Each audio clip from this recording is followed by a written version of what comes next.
CSI Kanyakumari டயோசிஸ்க்கு கீழே இயங்குற ஒரு திருச்சபையில, அதாவது என்னோட அண்ணன் போற திருச்சபையில போதகர் போதனை செஞ்சுட்டு இருக்க நேரத்திலேயே குறிப்பிட்ட ஒரு கட்சியை சுட்டி காட்டி ஓட்டு போடாதீங்கன்னு சொல்லியிருக்காரு. இது என்ன பேராசை தெரியுமா?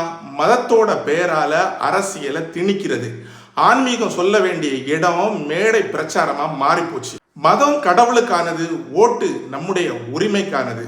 ஒரு போதகர் அரசியலில் தலையிட்டா அவரு கடவுளை பற்றி பிரச்சாரம் பண்ணல, அவரு அரசியல் கட்சியோட பிரச்சாரமா மாறுறாரு. சட்டப்படி பார்த்தாலும் இது தவறுதான்.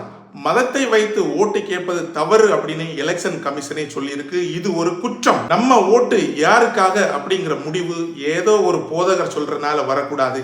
அது நம்மளோட மனசாட்சி படிதான் அமையணும். கடைசியா ஒரு விஷயம் ஞாபகம் வச்சுக்கோங்க, மதம் புனிதமானது, ஓட்டு நம்மளோட உரிமைக்கானது. இந்த ரெண்டையும் கலக்கிறவங்க நம்மளை அடிமையாக்க பாக்குறாங்கன்னு அர்த்தம். மதத்தை மதமாக வணங்குவோம். மதத்தை வைத்து அரசியல் பேசும் போதகர்களை எதிர்த்து கேள்வி கேட்க வேண்டியது ஒவ்வொரு திருச்சபை மக்களின் கடமை.